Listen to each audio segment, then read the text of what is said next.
D'un autre côté, devoir constamment me déplacer sur une seule jambe commençait à devenir pénible. J'aurais dû logiquement poser le pied à terre le 13 octobre, soit 2 mois après mon opération. Mais la maladie du chirurgien avait tout retardé. Et tant que je ne l'avais pas consulté, il n'était même pas question d'effleurer le sol avec mon pied. Je suivais donc ses instructions à la lettre. Discipliné, je ne voulais pas prendre de risques inutiles et mettre en péril le résultat de mon opération.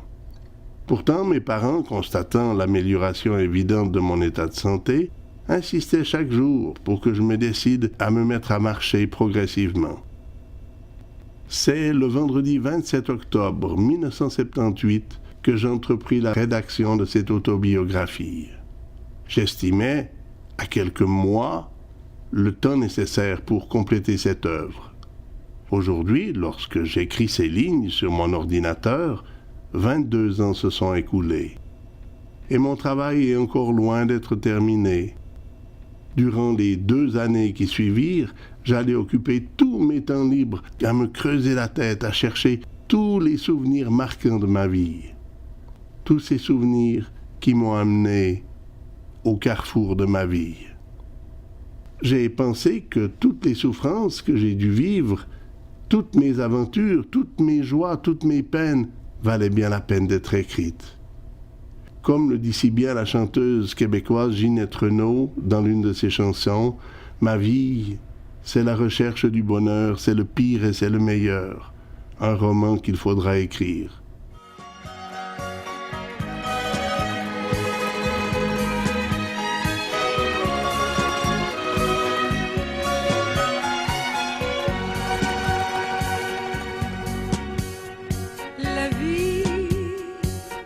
C'est fait de tout, c'est fait de rien, c'est la chanson du quotidien, c'est un sourire ou une larme. La vie, c'est un oiseau qui monte au ciel, c'est un orage, un arc-en-ciel, des yeux d'enfant qui vous désarment. La vie, c'est la montée de longs chemins à faire à 2 mains dans la main, jusqu'au grand soir où tout s'enflamme. La vie, c'est l'inconnu du lendemain, c'est le passé qui vous revient comme un regret de vieille dame. Ma vie à moi, je l'ai vécue comme j'ai voulu, je l'ai choisie non pas non plus, je prends mes erreurs sans partage. Ma vie à moi, c'est un combat que j'ai mené, et si Dieu veut me pardonner, j'irai plus haut que les nuages.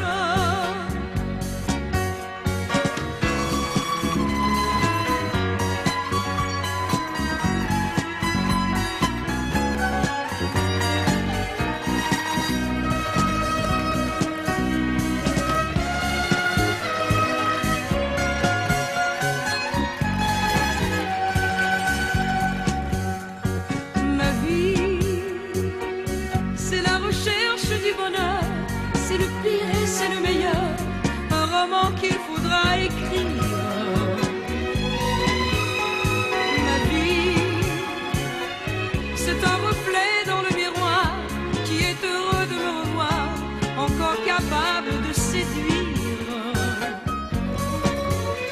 Ma vie à moi, je l'ai vécue comme j'ai voulu, je l'ai choisie, n'en parlons plus, je prends mes erreurs sans partage. Ma vie à moi, c'est un combat que j'ai mené, et si Dieu veut me pardonner, j'irai plus haut que les